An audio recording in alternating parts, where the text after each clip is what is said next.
Hola, hola, hola gente, muy buenas tardes. Bienvenidos a Juntos en Rec. Vamos a transitar esta hora de nuestro programa, como cada día de lunes a viernes, con toda la información que puede ser de su interés. Aunque hoy, digamos, la noticia excluyente es desde ayer, precisamente a mediodía. Ya se cumplieron más de 24 horas, y yo diría 26 horas y poquitos minutos desde que se inició esta sesión maratónica. Una locura, ¿no? Una cosa que no tiene mucho sentido, de la que vamos a abordar ahora, ¿no? Pues recién en primeras horas de la mañana de hoy empezó a votarse. Hasta ahí eran todos discursos, ¿eh? Eran todas opiniones para la tribuna, obviamente en cada caso, algunas cosas desagradables. Es cierto que no todo el mundo tiene que pensar del mismo modo, pero lo que no puede hacer es que se agredan. O sea, el Parlamento, como tantas veces lo dijimos, viene de la palabra parlare, o sea, es para conversar, para hablar, para retrucar a lo mejor alguna idea, pero siempre con respeto. Bueno, la verdad, han estado permanentemente denostando la figura de uno de los tres poderes del Estado, quizás, yo diría, el más importante. Me dirán, no, pero el Ejecutivo es el más importante, o el Judicial. Lo que pasa es que esta es la fábrica de leyes, como digo siempre, y en la fábrica de leyes lo que debe primar es la razón, el respeto, las ideas, las propuestas. Bueno, esto no pasa, ¿no? Mientras tanto, fíjense, ¿no?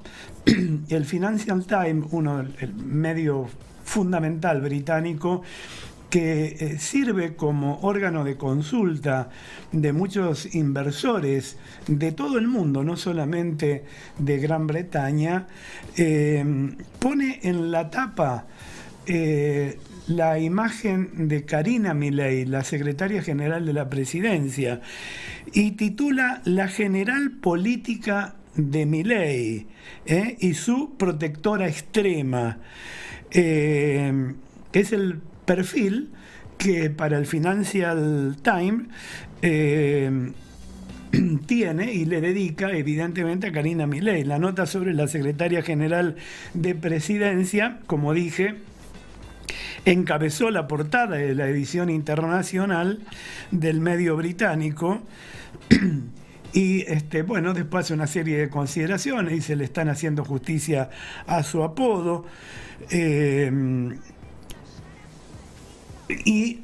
Aludió a cómo le dice su hermano, el presidente de la República, cuando se refiere a Karina Milei, la secretaria general de la presidencia, como el jefe, ¿no? Bueno, estuvo anoche y regresó hoy a las 10:30 más o menos de la mañana a ubicarse junto con el ministro de Interior en uno de los palcos de la Cámara de Diputados mientras estaba desarrollando esta maratónica sesión que no tiene sentido. Miren, algunos socios, entre comillas, del oficialismo decían, y se anotaron todos para hablar con la idea de cansarnos, pero no nos van a cansar. A la hora de votar vamos a estar todos presentes. Bueno, yo no sé si para cansarnos, si es fulbito para la tribuna o de qué se trata, pero la verdad que me parece inaudito. Yo creo que en ninguna parte del mundo, ningún parlamento funciona de esa manera. ¿Hay urgencia y necesidad de sacar estas leyes? Sí, claro que las hay, porque si no, no tiene herramientas el gobierno para poder llevar a cabo sus ideas, las que puso durante la campaña. Pero también es cierto que estamos lejos de la apertura y además del pedido a extraordinarias que hizo el Poder Ejecutivo, donde tuvieron el tiempo más que suficiente los diputados para poder ponerse de acuerdo. Bueno, lo que hicieron es poner, sí, claro, palos en la rueda como de costumbre. No es así, no debe ser así. Bueno, pero finalmente, en horas de la mañana, diputados aprobó la delegación de facultades, privatizaciones de empresas y la reforma laboral en principio. También hidrocarburos, la Cámara de Diputados aprobó el capítulo que modifica la normativa relacionada con los hidrocarburos en el marco de la ley base. Recordemos que de hidrocarburos habló el sábado la ex vicepresidente de la República, Cristina Fernández de Kirchner. Yo no voy a decir que dijo gansadas porque sería una falta de respeto, pero la verdad que ya lo dije. Por lo tanto, evidentemente es lo que interpretó la mayoría de la gente. Por eso pasó en su discurso sin pena ni gloria, ¿no? Volviendo a la sesión de hoy, el apartado capítulo primero del título sexto de la Ley de Bases de la norma impulsada por La Libertad Avanza obtuvo, y esta fue casi una constante en casi todos los capítulos que se fueron votando, ¿no? 144 votos positivos, 106 negativos. El 106 a veces subió a 108, pero generalmente nunca bajó del piso de 106. Ya se sabe quién es, ¿no? O quiénes son realmente los diputados del kirchnerismo. A las 8:50, más o menos 8:49 minutos, diputado aprobó en general la ley bases que Milei propuso.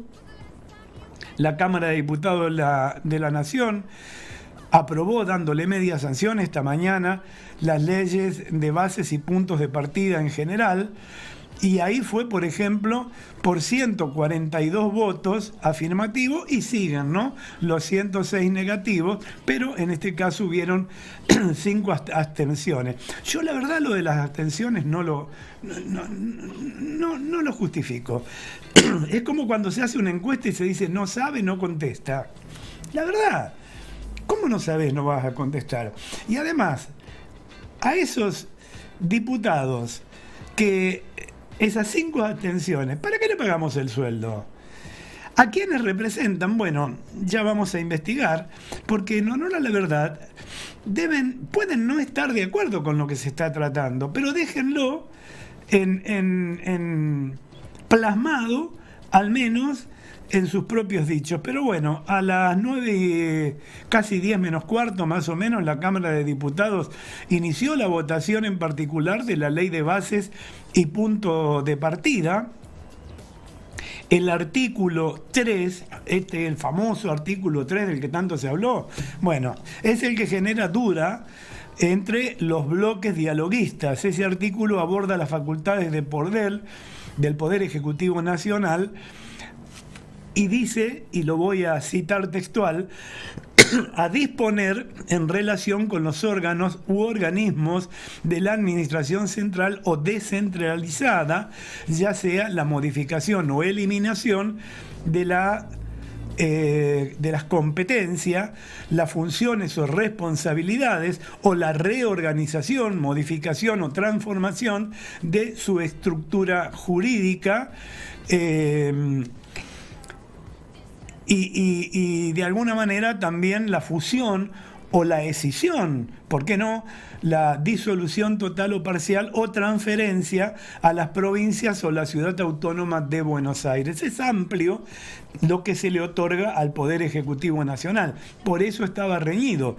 Pero bueno, como no se podía modificar artículo por artículo, porque esto es lo que habían establecido ayer antes de comenzar, o mejor dicho anteayer, antes de comenzar esta maratónica sesión, los jefes de bloque en labor parlamentaria, en la comisión, digamos, de labor legislativa, parlamentaria, labor parlamentaria, creo que así se llama, conjuntamente con el presidente de la Cámara y el secretario, determinan el mecanismo a utilizar en el tratamiento, esto se hace siempre, en el tratamiento de cualquiera de las cosas que se vayan a tratar precisamente en el recinto.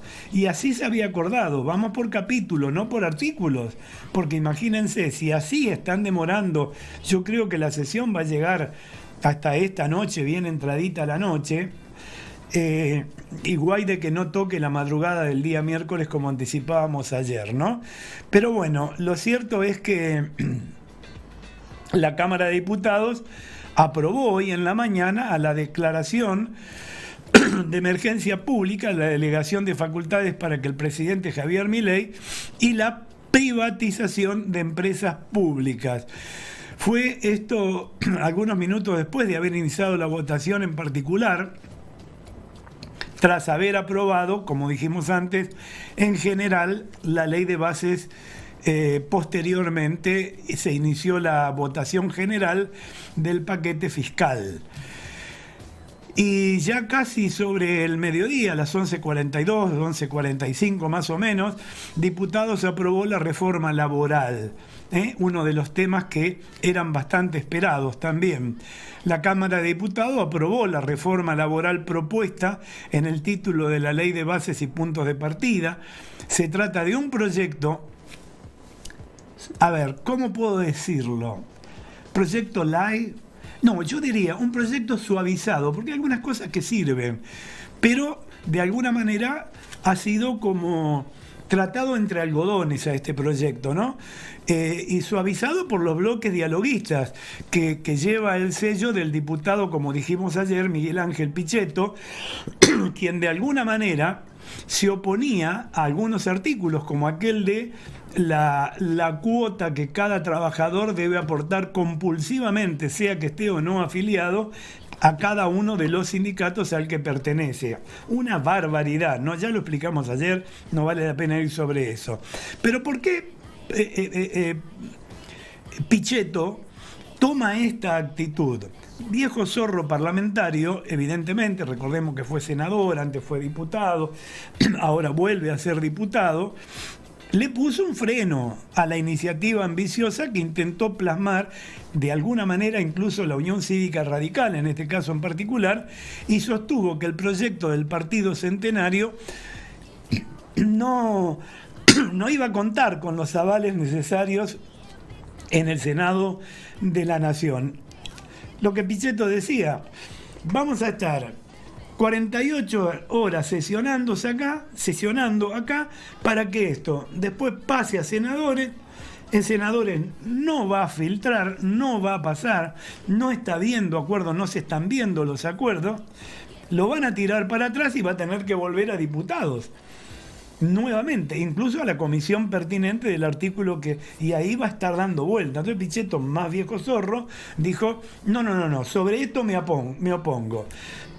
¿Y por qué aceptaron? Y porque de alguna manera es lo que debiera haberse hecho. Lo dijimos cuando se cuestionó el primer paquete ómnibus. ¿Qué dijimos nosotros acá? Perdón, pero hay una humedad tremenda, eso afecta a las cuerdas vocales y perdón por este carraspeo. Pero bueno, ¿qué dijimos?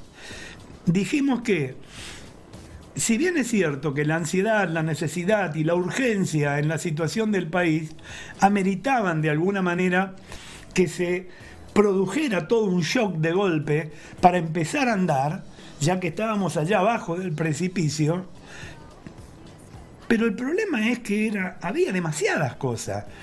Era preferible hacerlo laburar un poco más a los diputados y hacer sesiones toda la semana como corresponde, como debe ser, como debiera ser, e ir pasando de a poco los distintos tópicos, que yo creo que es lo que se va a hacer ahora.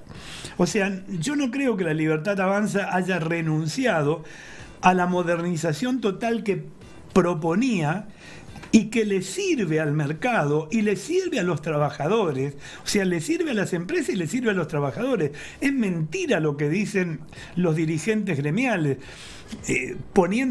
metiéndole susto a los trabajadores. Mirá que vas a perder derechos. No se habla de perder derechos, se habla de modernizarla. Hoy las formas de trabajo son totalmente distintas y hoy, además, estamos con una ley de contrato de trabajo que es antiquísima.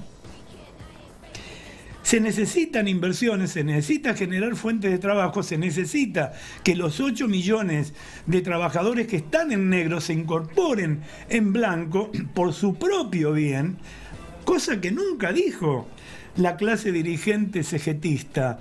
Vale decir, estos últimos 4 años donde se fue incrementando la cantidad de trabajadores en negro, calladito la boca los muchachos, no dijeron absolutamente nada al respecto y eso perjudica al trabajador porque no tiene aporte social para su jubilación, porque no tiene obra social salvo que la pacte, que se la pague aparte la patronal y sobre todo en el caso de las pymes, que son las verdaderas generadoras de fuentes de trabajo. Bueno, lo cierto que esto es lo que sucedió. Ahí está aprobado ahora. Ahora fíjense, cuando nosotros decimos el mundo nos está mirando, no es porque seamos el centro del universo. Lo que sí es que lo que pasa en la República Argentina, un país rico, un país ubicado, un país con riqueza, no rico, perdón, me corrijo, un país ubicado geopolíticamente de manera estratégica, está visto de algún modo como un objetivo para invertir en la República Argentina, pero nadie lo va a hacer si nosotros, los propios argentinos, demostramos con los piquetes, con los cortes de avenida, con los enfrentamientos con la policía, con ir, por ejemplo, a la puerta del Congreso. ¿Quién? La izquierda de siempre. Yo no voy a decir como Milei que los denosta utilizando un descalificativo, además con una palabra que no es la adecuada, zurdos de... Pero, muchachos, dejen de hacer lío, pongan algo a favor de la República Argentina y de los trabajadores que dicen defender. Bregman, Del Caño, háganlo de una vez por todas. Dejen de hacer cháchara barata. ¿Quién los subsidia? ¿De dónde viene el dinero? Yo supongo que de afuera, para poder bancarlo siguiendo con una historia de la izquierda que murió en la República, en el mundo murió, no en la República Argentina. Pues está demostrado que no sacaron más del 2% de los votos. Bueno, esto es lo que más o menos pasó, sigue pasando. Tenemos imágenes del recinto en este momento, donde yo me imagino lo agotado que deben estar. Algunos tienen que haber ido a su despacho, algunos habrán llevado su colchoncito al despacho, yo no sé. La verdad, solo pasa en la República Argentina esto. Yo no tengo, he estado tratando de indagar si en algún otro país del mundo sucede esto y no sucede. No pude encontrar antecedentes al respecto. Es una barbaridad, porque ¿quién puede estar en su sano juicio, en su sana capacidad de conocimiento, de discernir alguna cuestión, cuando está 24, 36, 48 horas sentado en una banca, aunque se levanten para hacer pipí, vuelvan para comer algo y volver, pero están ahí. Y cuando se van pierden el hilo. Entonces, por eso ahora no se levanta nadie, porque es el momento de la votación. Ahí al que se mueve le pegan un chirlo. Pero ¿saben por qué pasa esto? Porque los señores diputados que representan a cada uno de los argentinos, ya lo dijimos 1000 veces, Cámara de Diputados representa al pueblo, a la gente, Cámara de Senadores a las provincias, a los intereses de cada una de las provincias. Entonces, esos diputados no pueden ir a votar corporativamente, ni los del oficialismo ni los de la oposición, ni en este caso ni en ningún otro caso. Porque vos votaste al diputado fulano de tal, porque el fulano de tal en su campaña te dijo que iba a hacer tal o cual cosa y después va y vota corporativamente. Porque si no, se queda fuera de la repartija o se queda fuera de la posibilidad de volver a ser reelecto en ese o en cualquier otro cargo y seguir viviendo del Estado. Y digamos las cosas como son, ¿no? Bueno, y decía yo, la repercusión que tienen, tal como explicaba recién que el Financial Times, por ejemplo, se ocupó de la secretaria general de la presidencia, de Karina Milei. Bueno, el resto del mundo mira lo que pasa en la República Argentina, sobre todo hoy con las redes sociales y con la forma de comunicación que tenemos, donde, por ejemplo, en este momento nosotros estamos saliendo al aire en vivo en cualquier lugar del mundo a través de las distintas formas que hay vía internet. Entonces, imagínense, cuando habla un presidente, cuando habla un senador, cuando habla un diputado, cuando hay una acción colectiva. Al aprobarse esto, fíjense la repercusión. Las acciones argentinas subieron hasta un 7% en Wall Street, no bien enterados de que el proyecto se aprobó de bases en diputados, había obtenido media sanción. Y los títulos bancarios encabezaban la tendencia de los ADR. El SP Merval marca un nuevo récord nominal en el 1.345.000 puntos. Una leve suba de bonos en dólares en sus precios máximos de 2020. Vale decir, hay cosas que suceden en tanto y en cuanto nosotros empecemos a madurar de alguna manera, porque lo cierto es que todo lo que hacemos siempre es en contra de nosotros mismos. Tenemos que madurar. Por eso yo siempre aludo a que lo nuestro es un tema cultural y que nos involucra a todos los sectores sociales, sin ninguna duda. Bueno, ayer no tuvimos tiempo de contarles, pero la ministra de Capital Humano, Sandra Petovelo, vuelvo a repetir, recibió al rector de la UBA, en definitiva, Ricardo Gelpi, en la previa de la convocatoria que hoy se va a realizar, que el gobierno hizo, esta convocatoria, a los actores de las universidades. Es decir, para ser precisos, una convocatoria a todos los rectores nucleados en el Consejo Interuniversitario Nacional, el famoso SIN, lo habrán visto ustedes, SIN con C, ¿verdad? Petovelo aclaró que nunca desde La Libertad Avanza o el Ministerio de Capital Humano se comunicó que se iba a cerrar o desfinanciar la universidad pública. Ella dice que se trató de una de las consignas que esbozó el kirchnerismo durante contra el gobierno la semana pasada durante la marcha, de la que se apropiaron, obviamente. La marcha tenía una legitimidad total y absoluta. Que se hayan colado en el escenario los chantas de siempre para tratar de ver qué ventajas sacaban, esa es otra realidad. Bueno, de este encuentro de ayer de Petovelo estaba también, o participó mejor dicho, el secretario de Educación, Carlos Torrondel. Y por cierto, ¿quién fue el gran ausente? Lo dijimos acá, ¿no? La semana pasada. Yo creo que el gran responsable de que se haya generado esa marcha, esto es lo que le tiene que pasar a este gobierno. Milei tiene una personalidad que es muy difícil que se la vayamos a cambiar, ¿no? Él debiera hacer algún esfuerzo, alguien le tiene que decir, de hecho se está moderando un poco, pero esto que contagie a todo el resto no tiene sentido. El gran ausente ayer fue Alejandro Álvarez, y Alejandro Álvarez, el que es el subsecretario de Políticas Universitarias, la semana anterior a que se produjera este movimiento masivo de casi 1 millón de personas en el país, si contamos el país entero, 300, 400 mil personas se murieron, algunos dicen 800.000, bueno, no lo sé, no me cierran los números, sino, pero una sin precedentes, una movilización espontánea sin precedentes de alumnos y padres, incluso de alumnos de universidades privadas apoyando la educación pública. Se colaron los chantas de siempre.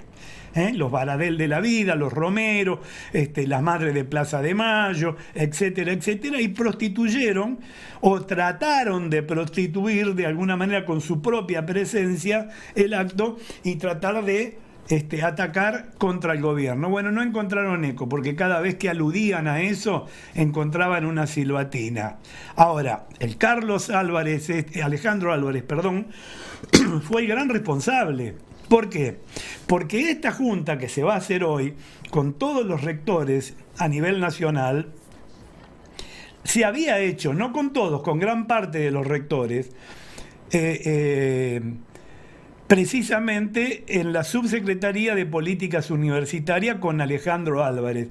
Y el tipo lo destrató, o sea, los insultó en un nivel académico donde, a ver, después vamos a descubrir si hay malversación de fondos, si no lo hay, si hay que auditar, si se niegan a auditar porque hay cosas que se esconden. Algo de eso en algunas universidades hay, pero no todas. Pero además, vos no podés invitar a alguien a tu casa para pegarle trompadas.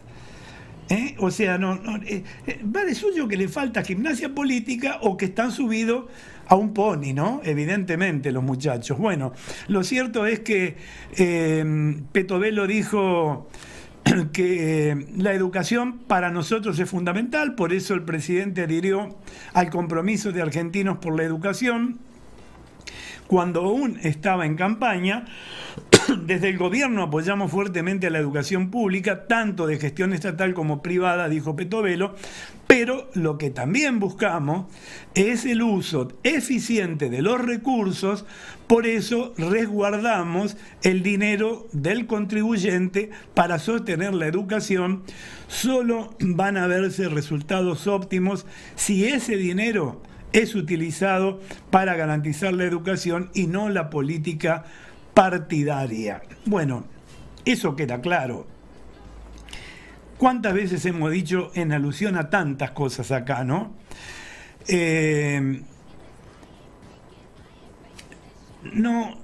A ver, esto es como la mujer del César, ¿no? El famoso dicho tan conocido popularmente. No solo debe ser honesta, tiene que demostrarlo. Si vos no tenés nada que esconder, lo primero que haces es abrir todas tus puertas para decir, vengan, si no hay nada que esconder.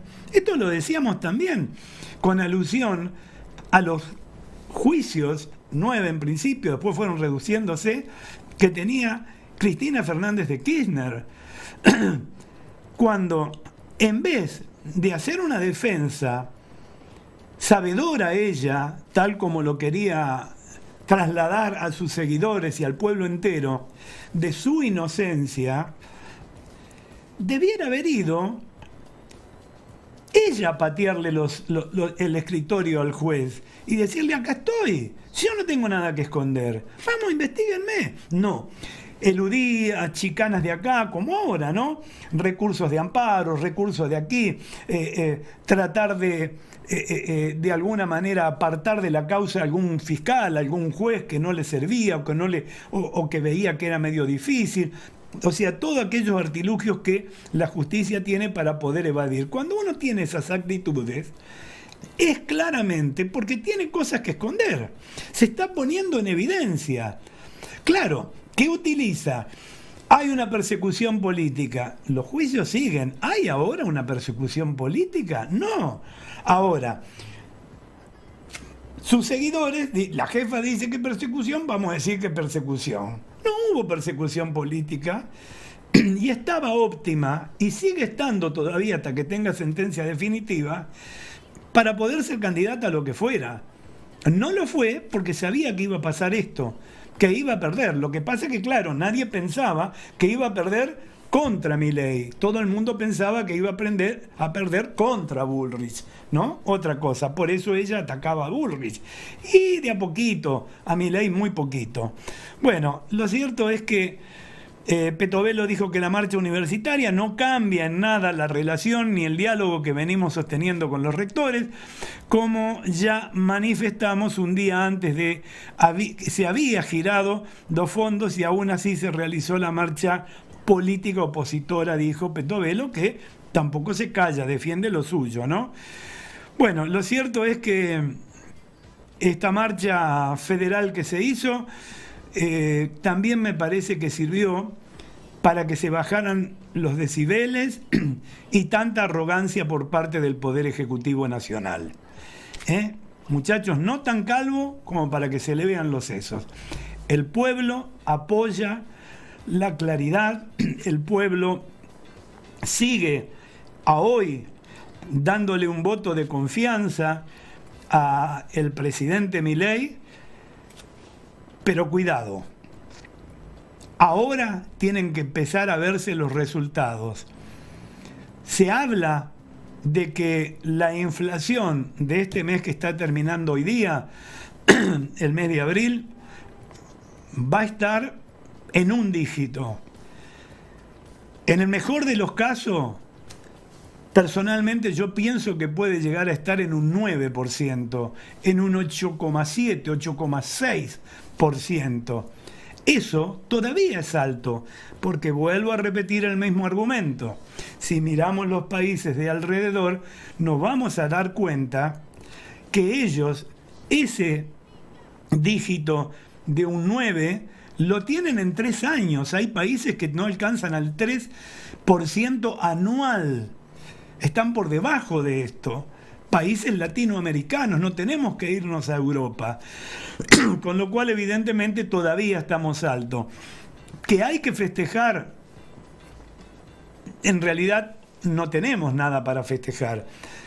Que hay que tener esperanzas de que la inflación siga conteniéndose, es cierto. En lo personal, yo creo que el equilibrio y la respuesta la vamos a empezar a ver nosotros, los ciudadanos de a pie, recién a partir y progresivamente del segundo semestre de este año. Y reitero, progresivamente, más tirando para noviembre-diciembre, a pesar de que se vienen meses estacionales que son muy particulares y hay que ver cómo se resuelve el tema. Apertura del cepo, yo tengo personalmente mis dudas, no están dadas las condiciones. Yo creo que el Estado necesita, para levantar el cepo, algo así como entre 10 y 15 mil millones, o diría más bien entre 15.000 y 18.000 millones de dólares de reserva. Y aún hoy, a pesar de todo lo que se ha recuperado, porque no nos olvidemos, el Estado recibió el Banco Nación quebrado, con déficit, o sea, con reservas negativas, y en el orden de los 10.000 millones o 11.000 millones, con lo cual la recuperación para llegar a cero todavía no se alcanzó, a pesar de que recuperó en apenas 4 meses alrededor de 10.000 millones de dólares el Banco Central de la República Argentina. ¿Eso está bien? Está bien. ¿Impacta? Impacta porque los precios que fueron fijados con $1 a 2.000 y hoy tenemos $1 a 1.040 aproximadamente, hacen que los formadores de precios se queden de alguna manera expuestos. Pero por otra parte, están obligados, porque lo que no se movió por ahora, más allá de que el presidente diga los salarios le están ganando a la inflación, el presidente es demasiado técnico. Y no miente cuando dice, es verdad, pero está tomando la anualidad para compensar. Entonces sí, pero en la realidad y en el bolsillo no refleja eso. Por lo tanto, insisto, hasta que nosotros, los ciudadanos de a pie, entendamos que esto va funcionando, tenemos que verlo, tenemos que sentirlo y gozar de ese beneficio. ¿Bajarán los precios? Yo creo que como el salario no alcanza, evidentemente ha habido un ajuste en todos los ciudadanos argentinos, sobre todo en la clase media, que era la más consumidora, en sus hábitos de compra, de alimentos, de vestimenta, de servicios, de un montón de cosas, de educación, de salud. Y eso hace que de pronto, hablemos de alimentos, los supermercados digan, pará, ¿y qué hago con el stock que tengo acá guardado? Vamos a tener que empezar a alargarlo, porque algunas cosas tienen fecha de vencimientos, y las que no, necesitan también pagar a su personal, pagar los impuestos, pagar el gasto energético, etcétera, etcétera. Así que esto es lo que Milei dice, el mercado se va a regular solo. Lo que pasa es que hoy la mayor cantidad de sudor la está poniendo, y lágrimas, la está poniendo el ciudadano, no el sector empresario. Ahí está el desequilibrio. Por otra parte, hay una versión, yo no lo he alcanzado a ver hasta ahora, de que productos que estamos importando de Uruguay, de Brasil y de Paraguay están entrando al país en un entre 15 y 75% por debajo de productos similares de industria nacional. Yo no los he visto. Seguramente impacta más que nada en las grandes cadenas de supermercados y más que nada en los aglomerados urbanos más populosos o de mayor cantidad de personas, de consumidores. Pero de algún modo yo creo que esto va a ir avanzando a partir de esta aprobación de las leyes. Ahora, se le terminan los argumentos al gobierno. ¿Pediste? ¿Te lo conceden? Ahora demostrame. Empezamos. Que se empiecen a ver los resultados, porque de lo contrario, las excusas ya no estarán más. Y este apoyo de casi un 60% que está teniendo el gobierno todavía puede llegar a mermar si no se ven los objetivos una vez que se le haya proporcionado las herramientas tal como corresponde. Por eso yo hablaba de que necesitamos una precisión quirúrgica al ajuste fiscal. La palabra ajuste, yo sé, mete miedo. En realidad hay quienes además se prestan mucho más también a ese tema de ajuste, guarda, el ajuste, ¿no?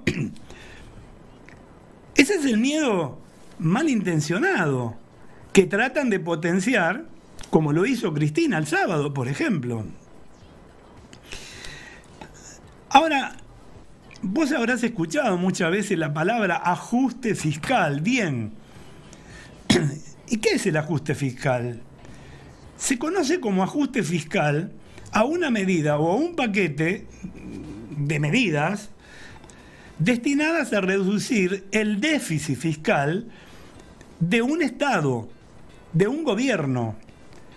Es decir, a terminar con el saldo negativo entre los ingresos que son inferiores de un país y sus gastos, que en el caso nuestro son superiores. Y son superiores en demasía. No le voy a hablar de qué porcentaje del PBI y todo eso, porque en honor a la verdad a vos te interesa que seamos más prácticos a la hora de contar esto, ¿no? El ajuste fiscal puede ser necesario para conseguir objetivos a más largo plazo, como el crecimiento económico, la reducción de la pobreza, o para atajar vulnerabilidades fiscales, como la acumulación de la deuda pública, por ejemplo.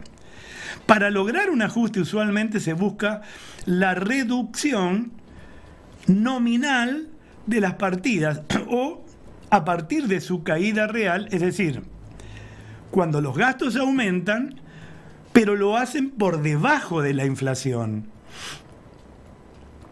En la Argentina, después de décadas de desestimar la consecuencia negativa del déficit fiscal, que ha sido una constante, parece que por fin logramos un consenso entre la política y la ciudadanía sobre la necesidad de ordenar un poco las cuentas públicas, para bajar la inflación, estabilizar la economía. Dos puntapiés iniciales de una nueva tendencia. Ahora, ¿cómo se debe llevar adelante este ajuste fiscal?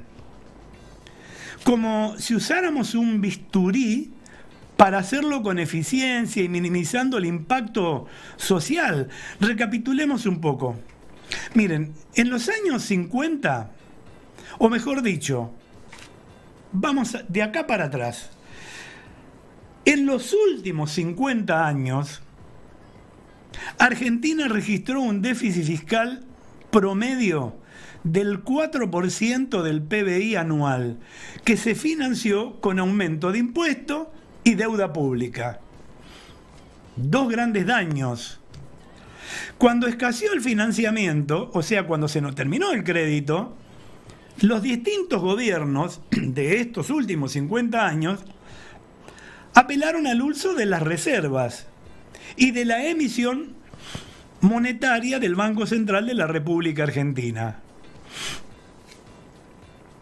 Amigos, la receta es antigua y quedó demostrado que no funciona.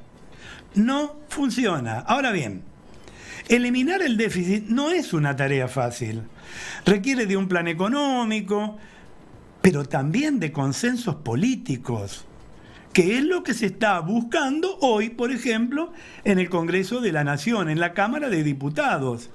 En el plano económico se necesita generar eficiencias en el gasto y en la recaudación, y en la esfera política implica interferir en intereses de los sectores que se ven beneficiados con la estructura vigente de gastos e ingresos. Hay mucho lobby hecho en la Argentina. La reducción del gasto público debería seguir criterios de eficiencia y equidad para reducir el impacto recesivo y regresivo. ¿Y saben qué? Subir impuestos no es una opción viable, porque ya tenemos en la Argentina una alta presión tributaria y una estructura impositiva totalmente distorsionada. Reitero, subir impuestos no es una opción viable.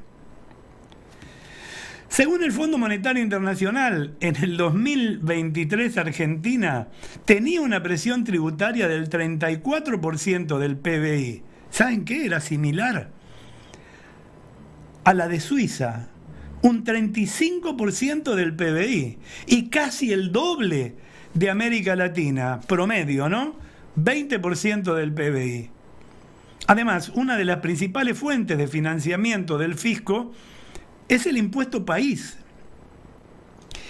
que grava las importaciones, gastos en dólares, y representaría un 2% del PBI en el año en curso, en el 2024, lo que es un equivalente a 12.884 millones de dólares.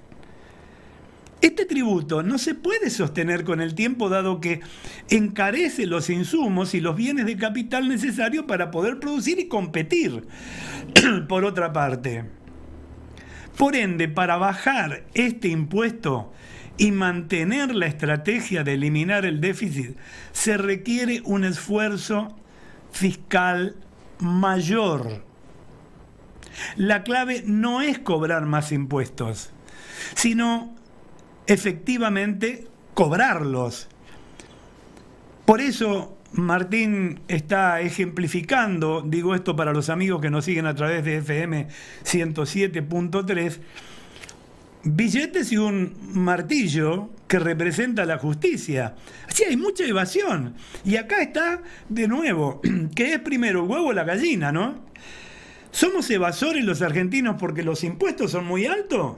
¿O los impuestos son muy altos porque nosotros culturalmente somos evasores?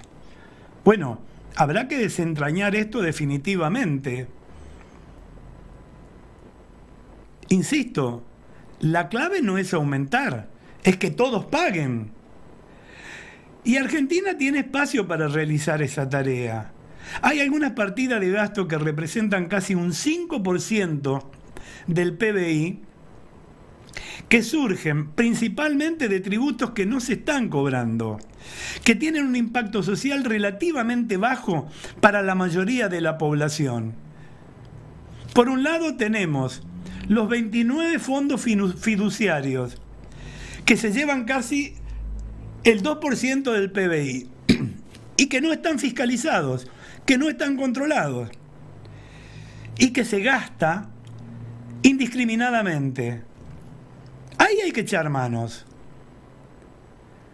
Muchos tienen objetos que son atendibles, ¿no? Claramente, pero suelen ser manejados en forma poco transparente. El gasto tributario, exenciones o promociones impositivas,